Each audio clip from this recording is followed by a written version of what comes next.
Hola, ¿cómo están todas y todos? Oye, hoy día les vengo a hablar un poco de psicología. Eh, Hay un paper que me interesó bastante cuando lo estuve leyendo que hace la diferencia entre el concepto de ansiedad, angustia y estrés, que son tres conceptos que es importante hacer esa diferencia entre ellos tres porque son términos que parecen eh, muchas veces como si fueran una similitud, ¿no es cierto? Y como que incluso en algunos casos se utiliza mucho como si exactamente funcionaran de la misma manera, ¿ya?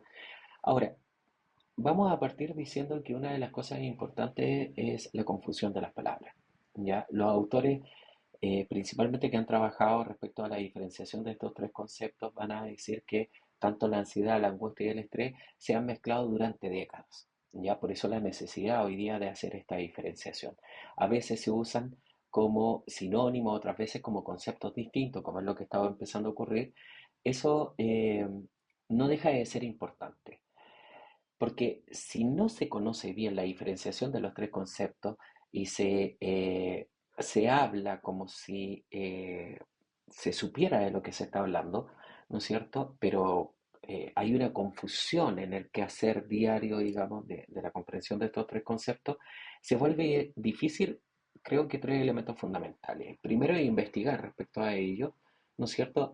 Segundo, diagnosticar en el caso de la salud mental, principalmente de la psicología, que es lo que a mí me toca, ¿no es cierto? Y tercero, aplicar el tratamiento correcto y efectivo, digamos, para los pacientes cuando están en tratamiento. Y eso es una responsabilidad también profesional de poder comprender esta diferenciación entre los conceptos. Ahora, la ansiedad es una reacción de anticipación. ¿Ya? Cuando nosotros hablamos de la ansiedad es algo que va a aparecer cuando uno siente que hay una amenaza. ¿Ya? Cuando uno percibe una amenaza, inmediatamente empieza como esta reacción de la ansiedad. Lo interesante aquí es que dentro de la ansiedad, la amenaza que nosotros percibimos no necesariamente tiene que estar ocurriendo, digamos, en el instante mismo. Eh, Además, no necesariamente tiene que ser una amenaza que esté del todo clara, ¿ya? Y aquí es muy importante que cuando nosotros hablamos de la ansiedad tenemos que hacer la diferencia con el concepto del miedo, porque efectivamente el miedo funciona, ¿no es cierto?, como teniendo un objeto presente y reconocible, ¿ya? La ansiedad mira más en el tiempo, en aquello que podría suceder y podría pasar, y como lo dije anteriormente, no necesariamente tiene que estar muy claro, digamos, aquello en lo que estoy pensando que puede suceder como amenaza en el futuro, ¿ya? Y otro elemento importante sobre la amenaza es que la amenaza no necesariamente va a ser una cuestión mental, ¿ya? La amenaza tiene tres planos que son importantes, ¿ya? Para poder comprenderla. Primero, en el plano cognitivo, que son pensamientos de peligros que van a aparecer en el mundo del pensamiento. Va a haber una preocupación encadenada de esos pensamientos y va a llegar a una dificultad incluso para poder concentrarse. Y desde el aspecto fisiológico, ¿no es cierto?, corporal, nosotros pudiéramos hablar de que va a haber una reacción en palpitaciones, por ejemplo, aceleraciones de la palpitación en el cuerpo, va a haber sudor en algunos casos, una tensión muscular en otros casos, ¿no es cierto? O también podríamos nosotros observar una respiración bastante agitada y estos elementos se pueden conjugar en el mismo minuto en que se está presentando la ansiedad también. Un tercer elemento es el elemento motor o conductual, porque nosotros vamos a ver que nosotros vamos a tener una conducta de evitación, como de tratar de escapar de esa amenaza que se nos presenta, esta amenaza futura, ¿no es cierto? Y también vamos a ver que en otros casos se va a presentar un bloqueo. También esta idea como del escape, ¿no es cierto? Esta idea como de salir y escapar de esta posible amenaza futura y también en otros casos lo que vamos a poder observar es una inquietud constante que va a aparecer en nosotros, digamos, cuando nosotros nos encontramos en un estado ansioso. Ahora, haciendo la diferenciación con la angustia, ¿no es cierto? La angustia es algo un poco más corporal, es un poco más difuso, es además inmovilizador, ¿ya? A ver, lo interesante de la angustia es que la angustia siempre fue entendida como algo visceral, ¿ya? La angustia siempre fue entendida como aquello opresivo, aquello que es más físico, más ligada a esta situación de ahogo, la constricción del cuerpo y la sensación, ¿no es cierto?, de quedar como atrapado en algo, ¿ya? Mientras que la ansiedad suele conservar algo de activación para buscar una salida. La ansiedad es como tratar de estar ahí en una alerta constante, viendo si es que es posible de buscar una salida a lo que está ocurriendo. En el caso de la angustia, tiende a describirse como algo que te va a paralizar, te va como a reducir, ¿no es cierto?, la capacidad de actuar. Ahora, esto es sumamente importante porque, en definitiva, la ansiedad termina siendo como la alarma, la agitación ante una amenaza. Y la angustia podemos nosotros manifestarla o percibirla como una sensación de opresión profunda que vamos a tener, que encierra y que bloquea, ¿ya? Y aquí nos vamos a dar cuenta además de un elemento muy importante de la angustia, que la angustia tiene como un sentido existencial para el ser humano, ¿ya? No es solamente una cuestión clínica.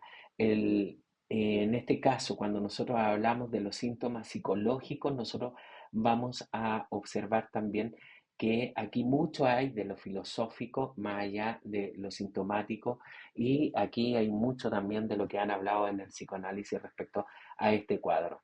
Y aquí la angustia va a aparecer como una experiencia ligada a preguntas muy humanas, que tienen relación con la libertad, con la incertidumbre, con ese vacío existencial, con la posibilidad de fallar, de haber fallado también, la pérdida del control, ¿no es cierto? Incluso el sentido de la existencia se pone en juego muchas veces en materia de la angustia. Entonces, cuando nosotros hablamos de la angustia, algo importante es que la angustia es un concepto mucho más profundo, es más existencial, eh, que una simple reacción nerviosa. No es una cuestión nerviosa, es una cuestión más profunda que te lleva a preguntarte cosas y a sentirte, como lo veníamos diciendo, como encerrado en una problemática. Y eso significa que la angustia no es solamente un me siento mal, ¿no es cierto? Sino es una experiencia donde la persona puede sentir la amenaza de forma de estar. Es como esta amenaza de estar en el mundo, te pone en juego con el mundo en tu existencia, ¿ya? El estrés, en cambio, se siente, el estrés no es una cuestión del todo negativo, pero se siente mejor como una sobrecarga, ¿no es cierto? Desde el aspecto más preocupante sería esta reacción que tiene que ver con la sobrecarga de la demanda del entorno, ¿ya? Y aquí es muy importante porque, en definitiva, el estrés, como un dato, viene de la física, la palabra estrés, ¿ya? Y después pasa a la medicina, la psicología, la fisiología, luego la psicología, y de ahí al último va a saltar al campo de los análisis sociales, de los estudios sociales. Y en términos sencillos, el estrés aparece cuando el entorno exige tanto que me parece que me supera la capacidad que yo tengo para responder a esa demanda del entorno como persona.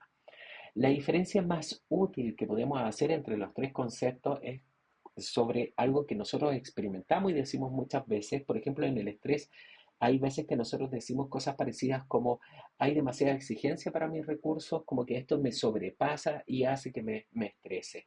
La ansiedad, siento una amenaza, vamos a decir, y mi mente y mi cuerpo se activa antes de tiempo. Es como que estoy preocupado de algo que va a suceder. Y la angustia vive una amenaza profunda, opresiva, y muchas veces me va a paralizar, me va a hacer cuestionarme la misma existencia. Y esto nos va a enseñar, por lo menos desde la psicología, que los conceptos no siempre tienen bordes perfectos. Muchas veces vamos a ver de que estos bordes se pueden cruzar. El estrés va a hablar más de la presión y desborde frente al entorno, la ansiedad de anticipación de amenaza, y la angustia de una vivencia profunda, corporal y a veces existencial, que puede inmovilizar. Así que les doy las gracias, espero que esto les haya ayudado. Muchas gracias a todos los que han apoyado los live, los que han apoyado los videos. Espero que les haya gustado este video y sigan apoyando, compartan este video y súmanse